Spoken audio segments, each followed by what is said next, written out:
Queridos, Atos capítulo 20, nós iremos do verso 1 até o verso 16. Aqui nós lemos Paulo iniciando a viagem para Jerusalém, que vai terminar por levá-lo a Roma, como ele planejava, mas que não foi exatamente da maneira que ele tinha planejado. O que é que nós vimos até agora? Paulo tinha tomado a decisão de ir a Jerusalém e depois a Roma. Isso depois de 3 anos de ministério em Éfeso. Éfeso, como nós vimos, era um centro de artes mágicas e de idolatria, particularmente por causa do templo de Diana, que era considerado uma das 7 maravilhas do mundo antigo, e do comércio religioso que era feito em torno dela e da suposta imagem caída do céu, provavelmente uma pedra meteorito. O líder dos ourives e artesãos era Demétrio, que criou um grande alvoroço na cidade quando ele percebeu que o avanço do cristianismo implicava na diminuição do seu negócio. Muita gente deixava de comprar santos, os ídolos de Diana e outros deuses, porque se convertia com a pregação do apóstolo Paulo. Então ele conseguiu fazer um grande alvoroço na cidade contra os cristãos, que acabaram não achando Paulo, arrastando 2 companheiros de Paulo, Gaio e Aristarco, até o teatro da cidade, que cabia 2.000 pessoas, grande parte da cidade foi para lá. O texto diz que a maioria não sabia nem porque que estava lá, foi uma grande confusão.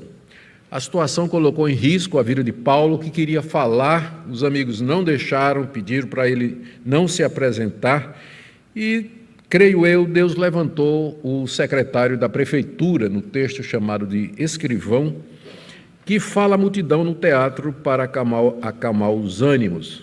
Diz que todo mundo sabe que Éfeso é a guardiã da estátua de Diana que caiu do céu da parte de Zeus, e que isso não pode ser contestado, isso que está acontecendo aqui é coisa pequena, ninguém precisa ficar com medo disso aqui, o culto a deusa Diana não vai acabar, e nós estamos aqui correndo um risco, não é? O escrivão argumentando, porque nós estamos debaixo do Império Romano, e os romanos não gostam de alvoroço, de multidão, de motim, de passeata, nada, eles não gostam de nada disso. Eles podem interpretar 20.000 pessoas aqui, não dava estudo lá, né? Mas, quer dizer, não tinha estudo lá, mas eles podem interpretar esse ajuntamento aqui de milhares de pessoas como o começo de uma rebelião, e vão mandar o exército romano aqui para acabar com a gente. Então, já que a gente não pode provar nada que esses homens fizeram, eles não saquearam o templo, não blasfemaram contra a nossa deusa, deixa esses homens ir embora. E cada um vá para casa, porque nós estamos dando motivo para os romanos virem e assaltarem, por assim dizer, à força a nossa cidade para manter a paz. Bom, o discurso do escrivão acabou produzindo êxito, a multidão se dispersou, mas aí Paulo, que já estava planejando viajar, entende que a hora tinha chegado. Nós lemos aí do verso 1 a 6, como ele sai de Éfeso para visitar regiões que havia evangelizado antes. Ouçamos a leitura. Cessado o tumulto, Paulo mandou chamar os discípulos e, tendo-os encorajado, despediu-se e foi para Macedônia. Havendo atravessado aquelas terras, fortalecendo os discípulos com muitas exortações, dirigiu-se para a Grécia, onde se demorou 3 meses. Quando estava para embarcar rumo à Síria, houve uma conspiração por parte dos judeus contra ele. Então decidiu voltar pela Macedônia. Acompanharam-no Sópatro de Bereia, filho de Pirro, Aristarco e Secundo de Tessalônica, Gaio de Derbe, Timóteo e também Tíquico e Trófimo da província da Ásia. Estes nos precederam, ficando à nossa espera em Troade. Depois dos dias dos pães sem fermento, navegamos de Filipos, e em 5 dias nos encontramos com ele em Troade, onde passamos uma semana. Nós vemos aqui que após aquele tumulto causado por Demétrio, Paulo entendeu que tinha chegado a hora de partir. O seu plano de viagem, na verdade, ele já tinha estabelecido antes, capítulo 19, verso 21 a 22, ele diz assim: depois dessas coisas, Paulo resolveu no seu espírito ir a Jerusalém, passando pela Macedônia e Acaia, e ele dizia: Depois de passar por Jerusalém, preciso ir também a Roma. Paulo já tinha esse plano e agora chegou a hora de colocá-lo em execução. Ele entendeu de Deus que era o momento. Chamou os discípulos de Éfeso, provavelmente das cidades vizinhas, se despediu deles, encorajou-os a permanecer firmes diante das perseguições e partiu para a região da Macedônia. Vocês se lembram? As igrejas principais da Macedônia eram Filipos, Tessalônica e Bereia. Paulo esteve lá antes, nas suas viagens missionárias, plantando igrejas nessas ditas cidades, e agora, quando ele sai de Éfeso, ele vai visitar os irmãos dessas 3 cidades na região da Macedônia.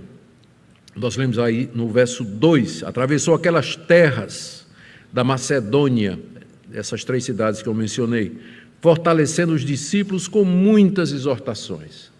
O apóstolo Paulo não era somente evangelista, ele era um pastor, ele era um pai espiritual.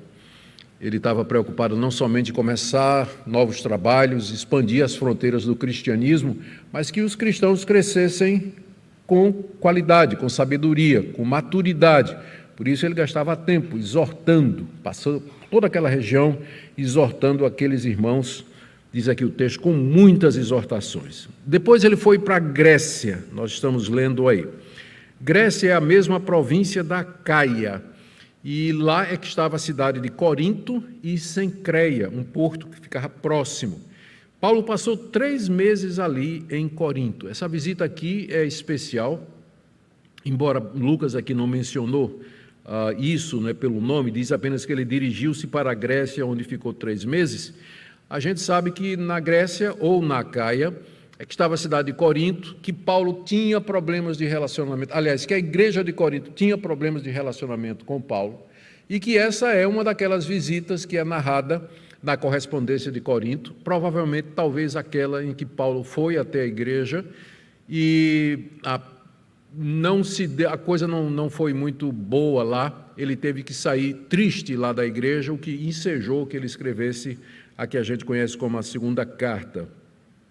O que nós sabemos é que foi nesse período de 3 meses ali em Corinto que Paulo escreveu a carta aos Romanos. A carta aos Romanos foi escrita aqui, no verso 3, se demorou 3 meses ali na Grécia, e durante esse tempo ele escreve a carta aos Romanos, onde ele prepara a sua visita e expõe o plano dele de receber o apoio dos crentes de Roma para pregar o evangelho na Espanha, o que seria a sua 4ª viagem missionária, né, por assim dizer. E de lá ele planejava seguir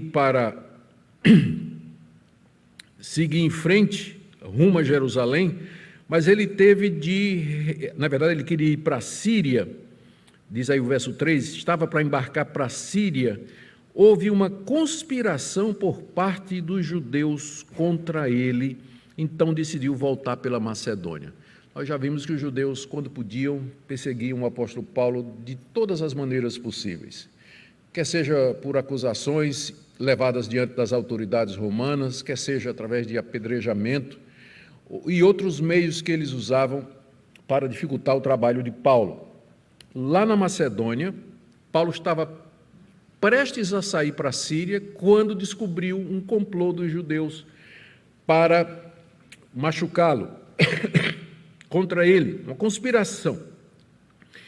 E isso fez com que, em vez de seguir para a Síria, ele retornasse por terra para a cidade de Filipos, na Macedônia, final do verso 3. E aí foram com ele, nós lemos no verso 4, esses irmãos aí, olha, Sópatro, Aristarco, Secundo, Gaio, Timóteo, Tíquico e Trófimo. Você está procurando um nome para o seu bebê que vai nascer, uma lista aí de nome bíblico, né? Não sei porque que ninguém usa esses, só quer saber de Paulo, João, Pedro, né? Olha quanto nome bonito aqui para você colocar no seu neném, né? Quando ele nascer. Por que esses homens acompanharam Paulo e por que são nomeados? Essa altura, vocês lembram que Paulo estava fazendo uma coleta para os pobres de Jerusalém. Lembra da profecia de Ágabo, de que ia ter uma fome? Essa fome tinha chegado durante o reinado de Cláudio. e Paulo havia decidido levantar uma oferta entre as igrejas que ele havia plantado, a igreja dos gentios, para levar para os crentes pobres de Jerusalém. Por isso que ele está rumo a Jerusalém. Ele já está de posse dos recursos para isso.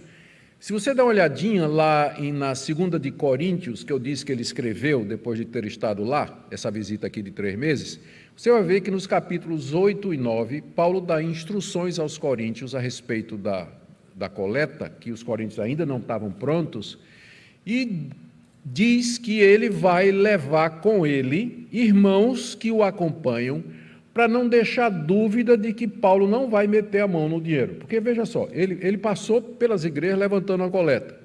Naquele tempo não tinha o sistema bancário, que a gente tem hoje, o dinheiro era espécie. Então, Paulo ia com a mochila cheia de dinheiro fazer a viagem lá da Macedônia para Jerusalém. Quem é que garantia que ele ia fazer isso? Quem é que podia garantir que ele não ia ficar com o dinheiro? Ou roubar metade do dinheiro? Então, o próprio Paulo, nos capítulos 8 e 9 de 2 aos Coríntios, quando trata da oferta, ele diz que com ele, para Jerusalém, irão irmãos nomeados pelas igrejas. É por isso que aqui Lucas diz o nome e diz de onde eles são. São das regiões onde Paulo havia feito a coleta, não é? E que estão indo com Paulo para proteger o apóstolo, porque ele está viajando com recursos, né? Com muito dinheiro, e também para deixar claro e transparente as intenções do apóstolo Paulo, para que Paulo possa chegar lá em Jerusalém e dizer: está aqui exatamente a quantia que eu levantei, esses irmãos aqui nos acompanharam o tempo todo, eles são testemunha disso aí. Bom, Paulo os enviou à frente, nós lemos aí, no verso 5, estes nos precederam, ficando à nossa espera em Troade. Lá da Macedônia, Paulo voltou para Macedônia, e de lá ele planejou ir para Troade, e ele mandou na frente alguns desses irmãos, se não todos eles. Observe aqui que o plano de Paulo era encontrá-los mais tarde nessa cidade. Troade ficava na província da Ásia Menor. Foi lá que Paulo teve a visão do homem macedônico, dizendo assim: passa a Macedônia e nos ajuda. Foi na cidade de Troade. E após disso, após esse momento, Lucas se junta à equipe. E é a primeira sessão, que a gente chama de sessão nós, no livro de Atos, quando Lucas muda o pronome, em vez de dizer eles, Lucas começa a dizer nós. Então isso indica quando Lucas entrou na equipe de Paulo, que é o caso aqui, notar, vocês prestaram atenção, né? Vocês são bem sensíveis para isso. Verso 5, estes nos precederam, já está na primeira do singular, nos precederam, significa que a essa altura, Lucas entrou ou se juntou à equipe outra vez, e mais uma vez perto da região de Troade, o que leva os estudiosos a acreditar que Lucas era daquela região ali.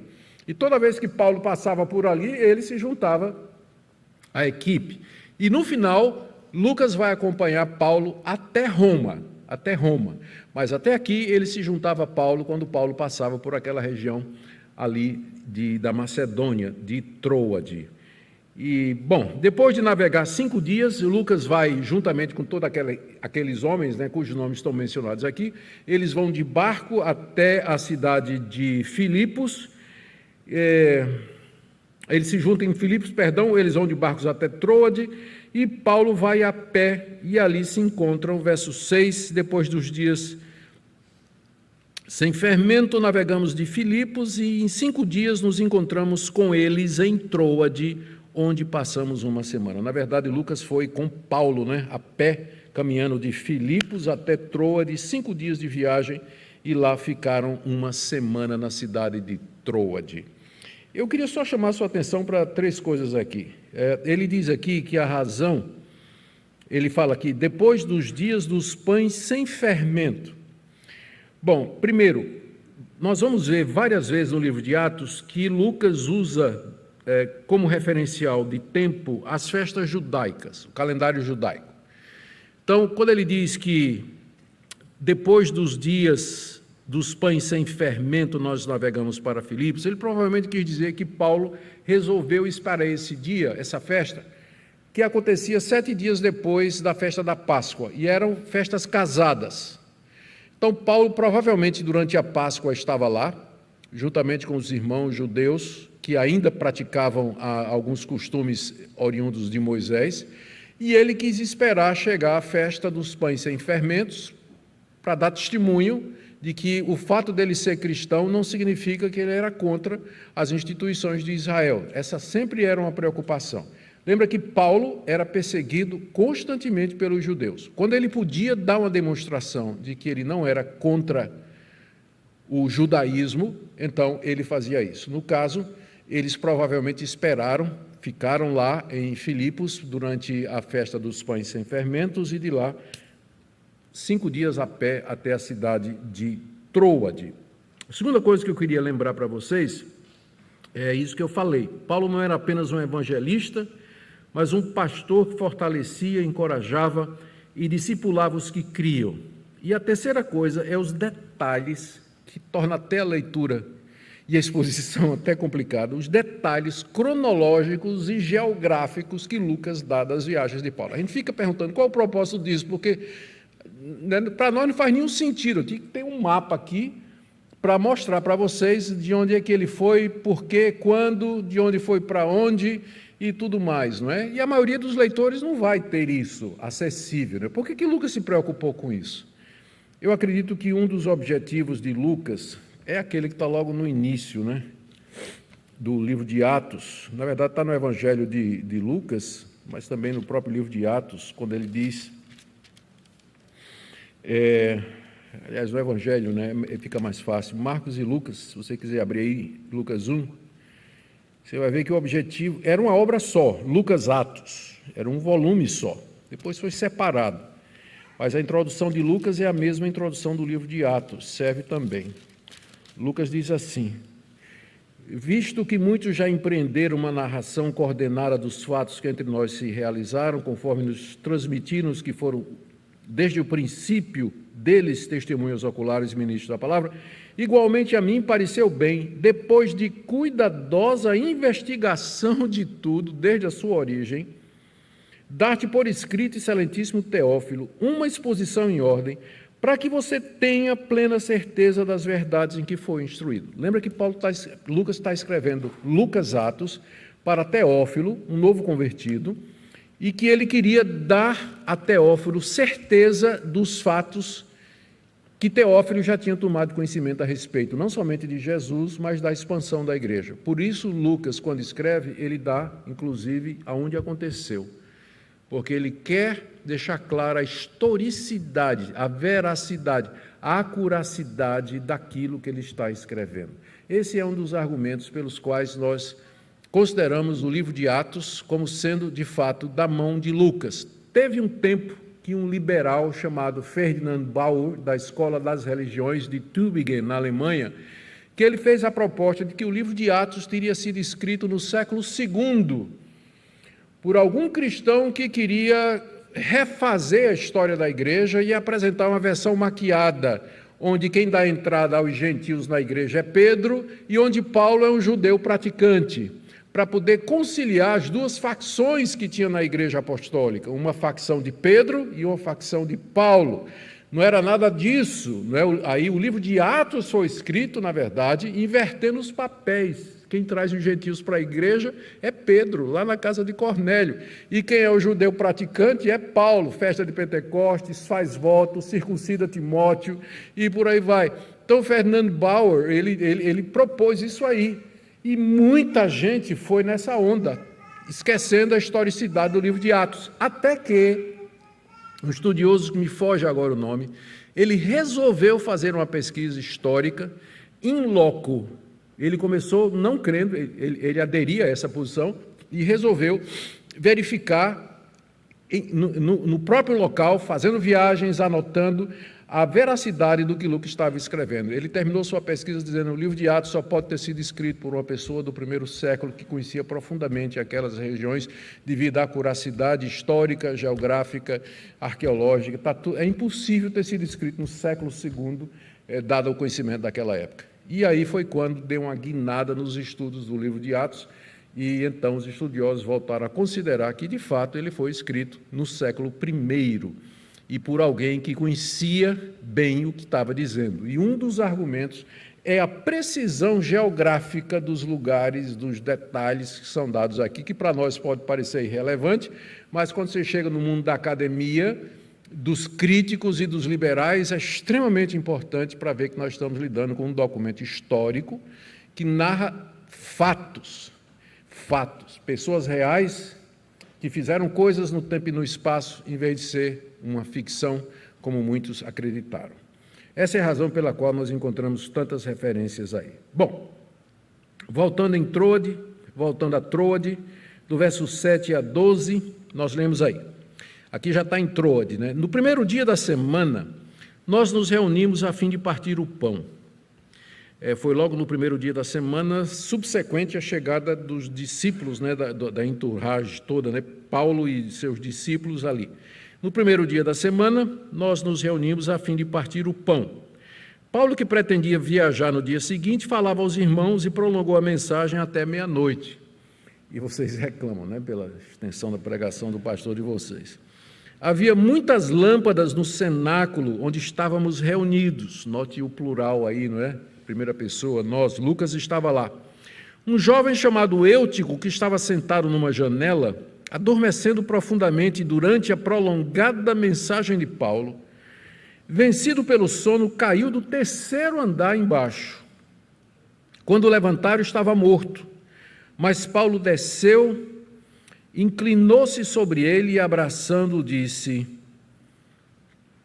não fiquem alvoroçados, pois ele está vivo. Subindo de novo, Paulo partiu o pão e comeu, e lhes falou ainda muito tempo até o amanhecer. E assim partiu. Então conduziram vivo o rapaz e sentiram-se grandemente confortados. Deixe-me observar alguns pontos aqui, queridos, dessa narrativa. Primeiro é sobre o culto. Vamos primeiro ver alguma coisa sobre esse culto aqui. Lucas nos diz que foi no primeiro dia da semana.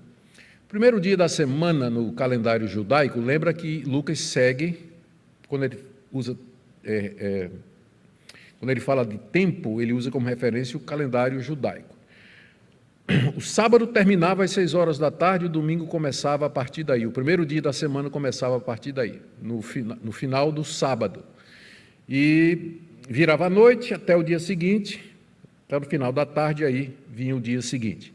Quando Lucas diz aqui, no primeiro dia da semana, e diz também, no verso 8, que tinha muitas lâmpadas no cenáculo, e que Paulo falou até de manhã, significa que esse culto foi à noite. Então tem duas possibilidades. Sábado à noite já era o primeiro dia da semana, tanto é que a Nova Tradução na linguagem de hoje traz sábado à noite. Ou domingo mesmo, mas no final do dia. No final do dia. Ainda não tinha passado para o dia seguinte, não é? Era mais ou menos aí perto das 6 horas da tarde, 5, 6 horas da tarde. E foi quando aconteceu. Mas foi no primeiro dia da semana que nós chamamos de domingo. Foi quando aconteceu. Era de noite, já mencionei isso aí. E o objetivo deles se reunirem, diz o texto, nós nos reunimos a fim de partir o pão. É uma referência que aparece várias vezes no livro de Atos para a ceia do Senhor. Para a celebração da ceia do Senhor. Vamos partir o pão como o Senhor partiu. Então, era um culto que tinha como objetivo partir o pão, e a pregação da palavra de Deus era central, tanto é que Paulo teve a palavra e falou o tempo que ele desejou. Isso aconteceu no terceiro andar de uma casa que é chamado aqui de cenáculo. Cenáculo. A palavra aparece no verso 8. Havia muitas lâmpadas no cenáculo onde nós estamos reunidos. Geralmente o cenáculo era o último andar de uma casa e ele não tinha nada, era um grande salão onde o pessoal costumava colocar o trigo para secar, funcionava como uma espécie de depósito, é uma sala que serve para tudo. Então, era uma sala grande, para caber muita gente, provavelmente, e estava lotado. Tanto é que Eutico só encontrou lugar sentado na janela. né? Então, era de noite, era escuro já, muitas lâmpadas já tinham sido acendidas, era no terceiro andar, no cenáculo da casa, provavelmente de algum irmão que cedeu para essa reunião ali na cidade de Troade, e o local estava cheio. Depois, a segunda coisa que eu quero mencionar aqui é o sermão de Paulo. Eu não acredito que Paulo sempre pregava dessa forma, tão longo assim, não é? A julgar pelas cartas dele, talvez. Agora, Paulo pretendia viajar no dia seguinte. Então, como ele tinha muita coisa para dizer, ele esticou, foi falando. E a gente pergunta o que é que tinha de tanta coisa para dizer. E quando a gente pensa que o evangelho estava nascendo, a igreja estava sendo formada e que as pessoas tinham muitas perguntas, havia perseguições contra o apóstolo Paulo, levantamento de dúvidas a respeito das intenções dele. Paulo, talvez uma noite inteira que Paulo pregou, porque ele foi até de manhã, não é? Foi até o dia seguinte, depois do episódio de Eutico.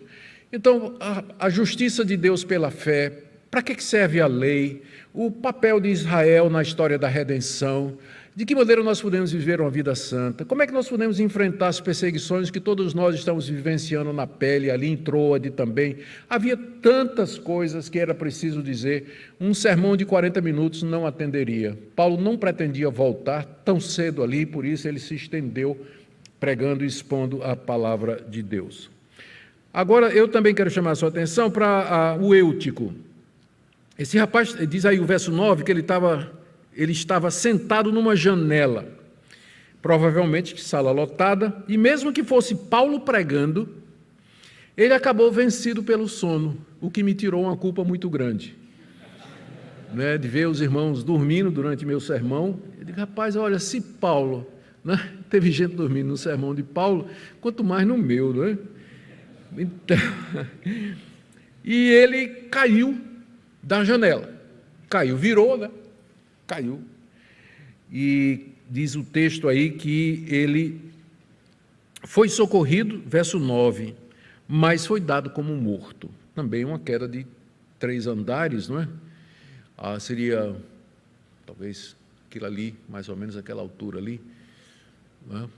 Com certeza ele seria dado por morto. Só que nós lemos que Paulo desceu e abraçou o rapaz e declarou em seguida, não se desesperem, ele está vivo. Literalmente no grego está dizendo assim, a vida ainda está nele. Então essa declaração no original, a vida ainda está nele, tem levantado a questão por alguns comentaristas sobre o que realmente aconteceu. São 2 opções. Primeiro, Eutico caiu, mas ele não morreu. Ele não morreu. Paulo, quando o abraça, examina mais de perto e disse, não fiquem desesperados, a vida ainda está nele. Ele não chegou a morrer. A outra possibilidade é que, de fato, ele morreu. E que Paulo fez o que Elias fez com o filho da sunamita. Lembra do relato lá do Antigo Testamento? Ele abraçou o menino, né? Se deitou sobre o menino, abraçou o menino e o menino ficou vivo. Talvez a intenção de Paulo fosse essa aqui. E, de fato, houve uma ressurreição. Eu vou dizer por que eu acho que foi uma ressurreição. Se Eutico ainda estivesse vivo, teria sido percebido pelos que chegaram antes de Paulo lá embaixo. Paulo não tinha expertise nessa área. Paulo não era médico. Né? Então, como é que ele poderia ver uma coisa que as outras pessoas que chegaram lá primeiro, levantaram o rapaz, não tinham visto, uma coisa tão óbvia como essa, se está morto ou não. Segundo, uma ressurreição se harmoniza mais com o propósito de Lucas, que é mostrar que os apóstolos eram enviados de Cristo e que podiam realizar sinais e prodígios. Essa história só está aqui porque Eutico, de fato, morreu. Foi uma ressurreição, que valida o ministério do apóstolo Paulo, que é o propósito de Lucas. Terceiro, Eutico dificilmente teria sido conduzido vivo depois de uma queda do 3º andar, como diz o verso 12. Então, conduziram vivo o rapaz. A ideia aqui não é de que carregaram, mas que pegaram pela mão, não é? Ele devia estar meio baqueado um pouquinho, não é? Mas, e conduziram o rapaz pela mão. Mas o verso 12 transmite a ideia, ele não foi carregado, não teve outra coisa, não é? Mas ele foi conduzido vivo, não é? Conduzido vivo o que nos dá a ideia de que realmente ele tinha morrido, mas agora ele estava vivo outra vez. E diz lá o texto que todo mundo estava muito feliz, não é? Muito alegre com isso, o que mostra que houve de fato uma morte, mas agora a ressurreição aconteceu. Isso trouxe grande alegria para todos aqueles irmãos. Bom, o fato é que Paulo volta, recomeça o culto, celebra a ceia, diz aí, verso 11, subindo de novo, Paulo partiu o pão e comeu, e deu a todo mundo, comeram, o cálice também, e lhes falou ainda muito tempo até o amanhecer. E assim partiu, quando amanheceu o dia, ele foi embora para Assos, e de lá ele vai para Mileto, pertinho de Éfeso. E então conduziram vivo o rapaz e sentiram-se grandemente confortados. Que coisa maravilhosa, né? Só para lembrar, Assos fica a 32 quilômetros lá de Troade, a pé. Mas foi lá que o apóstolo Paulo se encaminha. E agora ele vai para Mileto. Vamos ler do verso 13 até o verso 16 e terminar. Nós, porém, prosseguindo, embarcamos e navegamos para Assos, onde devíamos receber Paulo, porque assim nos havia sido determinado pelo próprio Paulo, devendo ele ir por terra. Então, eles saem de Troade e vão para Assos. A equipe vai de barco e Paulo vai andando a pé. Por quê? Não nos é dito. Quando se reuniu conosco em Assos, nós o recebemos a bordo e fomos a Mitilene. Lá em Assos, o navio atracou, Paulo entrou no navio e o navio seguiu o caminho para a cidade de Mitilene. Era mais um porto. Eram muitos portos ali, se você dá uma olhadinha no mapa, no mar Mediterrâneo, naquela região, cheio de ilhas, muito recortado. E eles dali navegaram no dia seguinte, passamos diante de Quios, que é uma ilha, levamos mais um dia até Samos, que é outra ilha, e um dia depois chegamos a Mileto. Paulo já tinha resolvido não aportar em Éfeso. Se você olhar o mapa, eles estavam descendo assim. Não, do meu lado, do lado de vocês é assim. Ele estava descendo assim. Para ir para Éfeso, ele bastava fazer isso aqui e ele aportaria em Éfeso. Mas ele seguiu direto até Mileto. Diz o texto aqui que ele não queria demorar-se na província da Ásia. Paulo não queria passar em Éfeso, porque se ele parasse em Éfeso, então não tinha como ele não ficar bastante tempo ali, servindo aos irmãos, e Paulo tinha como intenção, lemos aqui, passar o dia de Pentecostes em Jerusalém, mais uma referência do calendário judaico usado por Lucas. Por que Paulo queria passar o dia de Pentecostes em Jerusalém? Ele estava levando uma oferta para os cristãos pobres, para os judeus e cristãos pobres de Jerusalém. E a festa da Páscoa seria um momento oportuno para isso, porque a cidade estaria cheia de gente. E era o momento de Paulo dar testemunho do amor dos gentios convertidos aos seus irmãos de fé judeus, para resolver toda a rixa, todo o ranço. Tanto é que no final da carta aos Romanos, que Paulo já tinha escrito a essa altura, ele pede que a igreja de Roma ore para que a oferta dele fosse bem aceita em Jerusalém, para que os irmãos recebessem aquela oferta como se fosse um símbolo de gratidão. E ele até argumenta, se os gentios foram enriquecidos com as bênçãos espirituais dos judeus, é justo que eles sejam abençoados com as bênçãos materiais dos gentios. É um dos argumentos que ele usa por conta da sua oferta, não é? Então, ele tinha pressa, queria, se fosse possível, passar o dia de Pentecostes em Jerusalém, e até para dar testemunho também para os judeus de que ser cristão não significa ser um mau judeu. Você podia ser cristão e ainda continuar nas práticas e costumes judaicos, desde que você não entre na parte de oferecer sacrifícios, porque aí é demais também, não é? O sacrifício, o cordeiro pascual, já foi oferecido. Então, um judeu crente que morava em Jerusalém, eu tenho certeza que ele não participava dos sacrifícios, mas ele circuncidava o filho, observava o calendário, a dieta religiosa e outras práticas que Moisés tinha deixado, com exceção daquelas que estavam relacionadas com o cumprimento da redenção na pessoa do Messias, Jesus Cristo.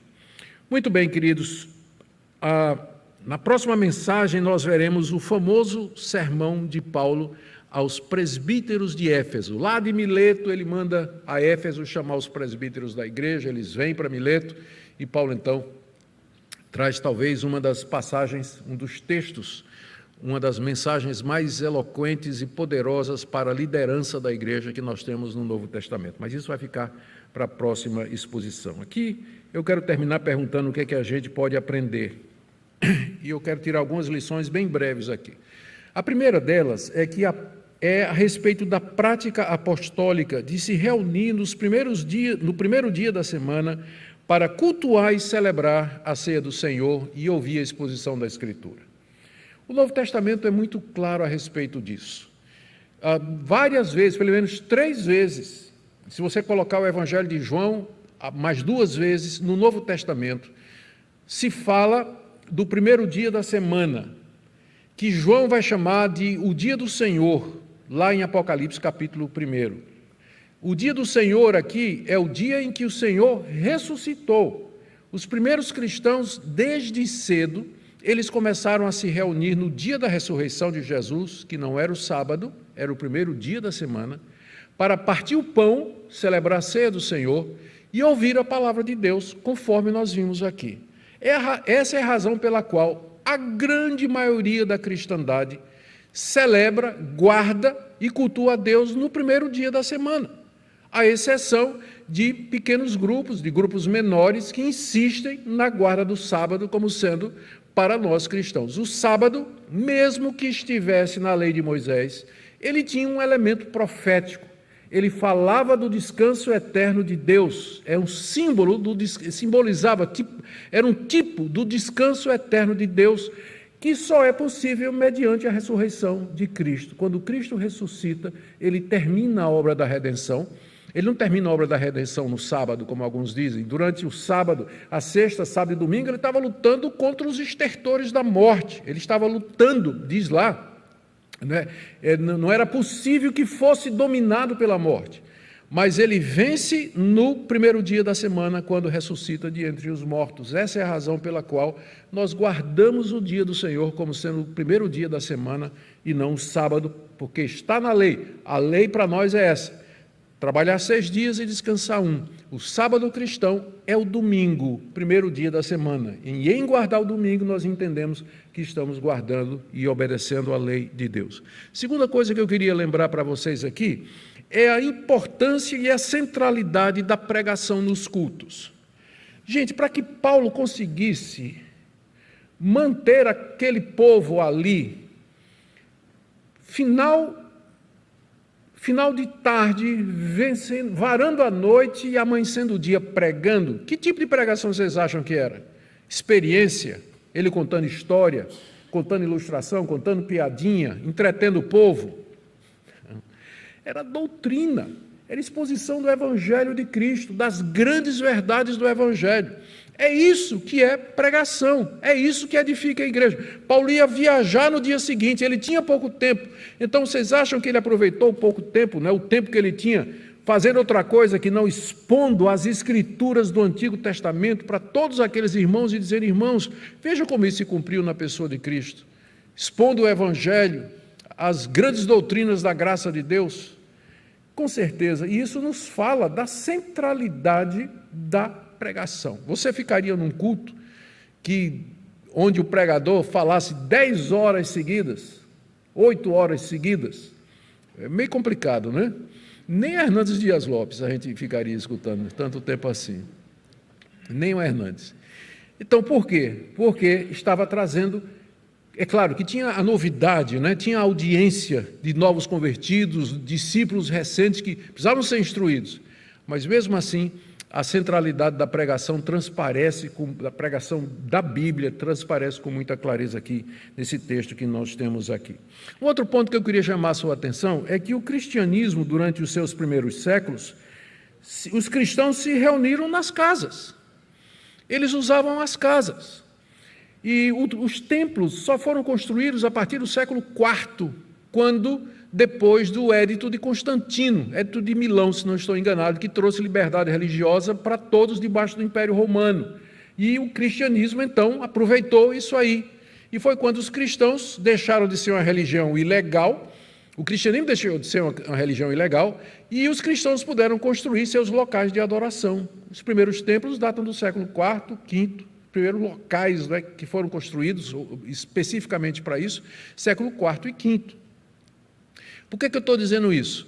Porque às vezes as pessoas pensam, primeiro, que a gente é contra o movimento de igrejas em casas. Eu não sou. Eu acho que a gente pode se reunir em qualquer lugar. A igreja está onde o povo de Deus está reunido. Se querem se reunir nas casas, reúna, meu irmão. Mas reúna para fazer o que a Bíblia diz. E não condene aqueles que aproveitam a oportunidade e constroem um lugar para o povo de Deus se reunir regularmente. Qual é o problema?